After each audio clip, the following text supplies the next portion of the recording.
Everybody's lying.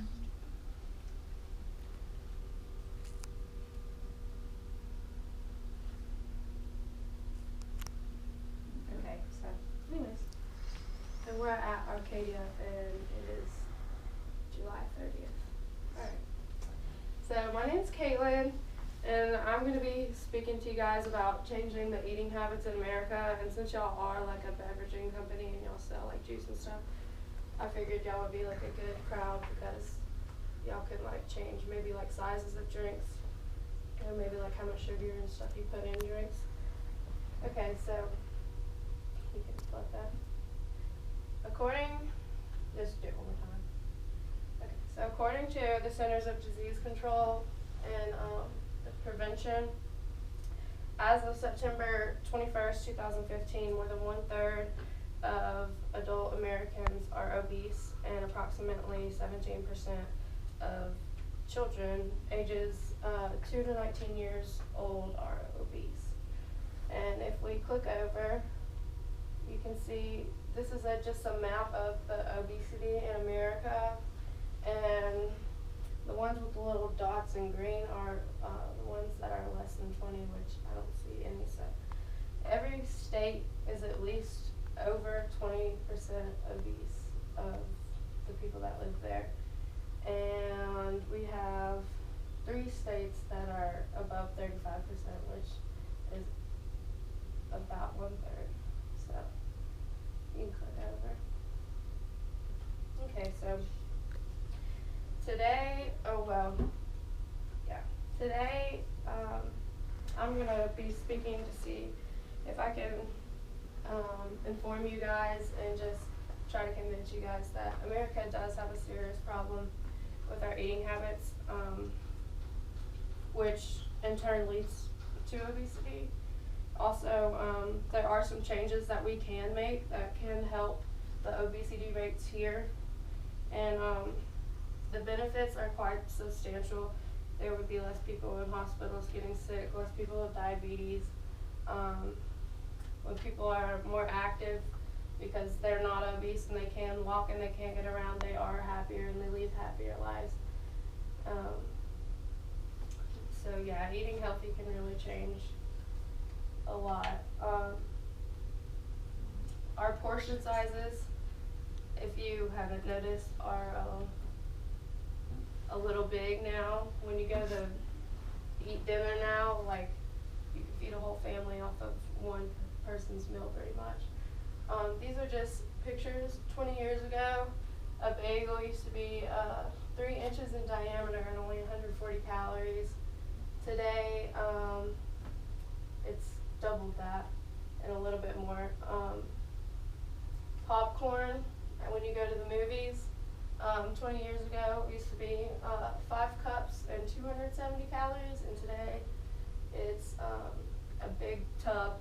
I'm sure y'all have had popcorn at the movies, and it's 630 calories, and it can be more depending on how people make it.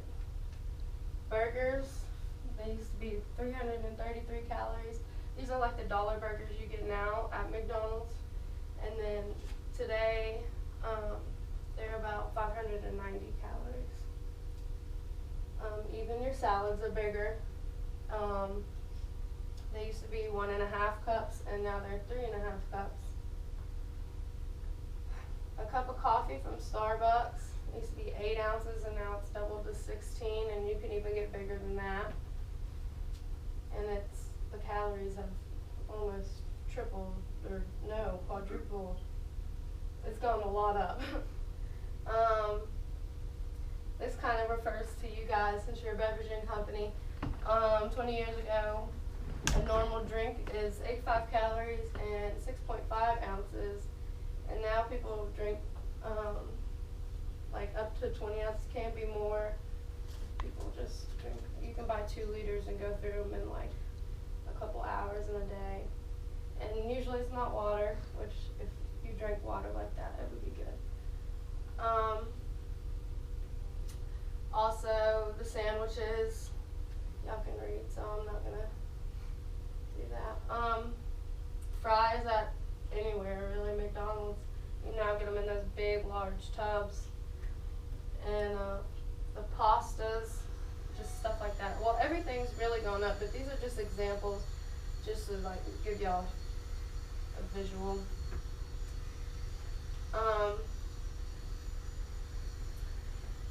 How or why have the portions gone up? Value sizing. A lot of people, they want to get more food for their dollar. People like to be cheap and stuff, and that's not good. McDonald's actually started the whole value sizing, and now everybody tends to follow it because McDonald's done pretty well. So on top of that, the foods that we are serving to people in these big sizes, and it's usually not healthy for you. When you go, even when you do go to a restaurant, they actually, the healthy meals that you think you're eating, like salads and chickens, they're not really healthy for you. And you think they are. They're buttered up and salted and seasoned. This affects us pretty bad because the more you eat, or the more you put on a plate, the more you're tempted to eat. There was a study done. The guy's name is kind of weird. It's called Rosette Al, and he did a study and put a bunch of different people that were on diet, skinny people, bigger people, and like just a little bit of everybody. And he gave each of them a plate with macaroni, and he did it over a course of days. And he started with a little bit, and then he added up. And every time he put more on the plate, they'd eat more because it's just tempting to eat more. You can change that maybe by getting a smaller plate, put more or less on a smaller plate, but it makes it look more full. So that can help. But also, when you eat more, and the more you eat, the bigger your stomach will stretch. And when your stomach does stretch, it takes a lot more for you to get satisfied with what you're eating. Then you have to eat more, and then you eat more, and that's how people lead to obesity. And it's really hard to stop because you think you're hungry when you eat a normal sized plate, and you want more to eat. I notice I do this a lot when I think I'm hungry all the time, and I'll order big old portions, and it'll come out ready to feed our whole family.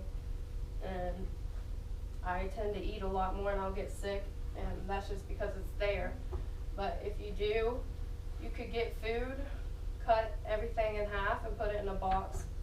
That can help, and just take that home, and don't be tempted to open it during dinner.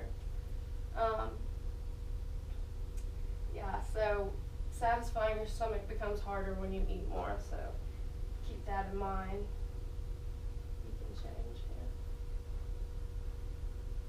here. Okay, so not only does the portions that we eat and how just how much we want to eat affects, and how they've did bigger portions. That's not the only reason that America is obese.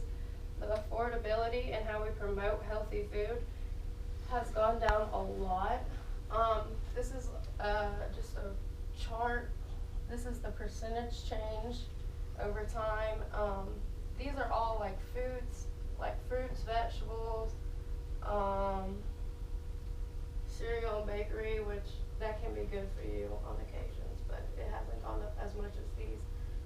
The price has changed, and then the stuff that's more bad for you has actually decreased. The prices have decreased on those.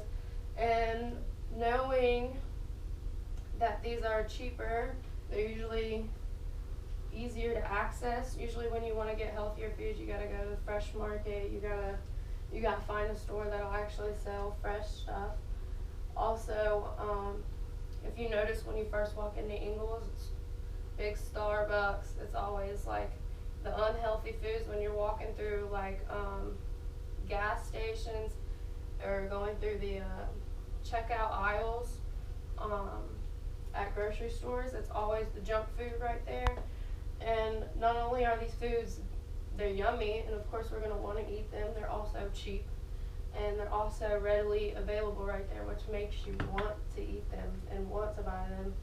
and it just tempts us more. So maybe if we could put like Nutrigrain bars and stuff and healthier snack bars that are right there ready for you to eat, maybe it'll make people think more before they go and buy a bunch of junk food, and maybe they'll want some of those, and that can help with changing the obesity rate just because it's not as available. So if we had flipped these around, then maybe people would be more open to buying the vegetables and stuff, because they still do the same thing. They fill you up, they make you feel better, they give you energy.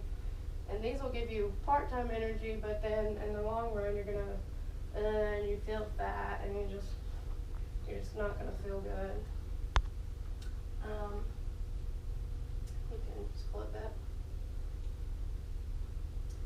So I want to conclude with trying to tell you guys or convince you guys that maybe y'all can do like a smaller portion drink, or a drink that's less sugary, and maybe y'all can start putting healthier, like healthier stuff, or like your healthier products before other products. Like I know we have Performance, and that's a really good drink, and that should be more promoted than Tampico, which is more sugary, and those are sold in really big bottles. I think y'all have the little bottles, and I think those little bottles are more, is a better portion than the big bottles. And yeah, so just trying to change a little bit. America does have a really big problem, and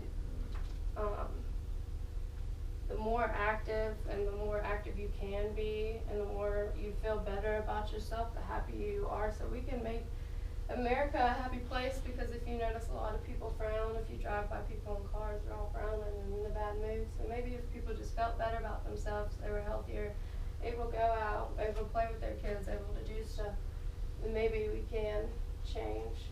And you can flip it one more time. There's one more slide. And this is just, it says, let's not have a happy meal, but a happy life. Food is fuel, and eat to live, and don't live to eat. Also, there's this little thing of a healthy body plus a healthy mind.